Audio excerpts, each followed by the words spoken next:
Okay, ito po yung plug-in. Ang itsura ng plug-in po, ito po, iniipit lang sa kanyang conductor. Okay, plug-in to. Tapos ang brand nito is GE, around 100 amperes. Ito naman po is bolt-on. Yan, ito yung bolt-on. May diferensya yung yung bolt-on at plug-in. Ito yung plug-in Ito yung plug-in at ito yung bolt-on. Yan, may diferensya silang dalawa. Plug-in, bolt-on. At ito naman yung MCB o miniature circuit breaker. Ito na yung makabago ngayon. Eventually, sensitive to na breaker, yung MCB. Tapos, iti-check natin yung continuity ng bawat breaker. Check natin sa continuity. Pag tumunog means, magkuklo talaga yung current. Eventually, naka-off position po to. So, i-on natin lahat. Pag tumunog means, nagkuklo yung current.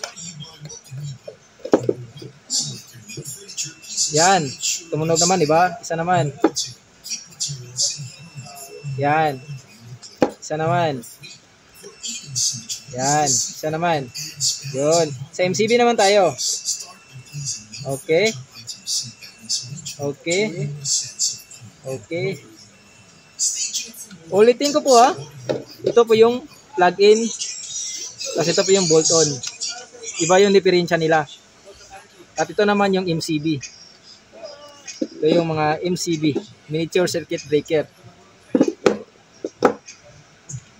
At eventually, yung MCB po, pwede natin ilagay sa panel box ng bolt-on. Kasi bolt-on rin tong MCB.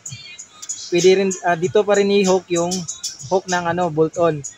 Tulad ng dalawa niyan, di ba? Dalawa, pwede yan. Isa naman, pwede po yan na doon ilagay sa panel box ng MCB.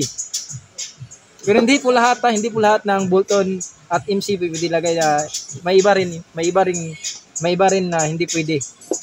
Sa lang, yung mga iba lang na bolt-on breaker na pwedeng pasukan ng MCB. Yun lang po. Salamat sa panood. God bless.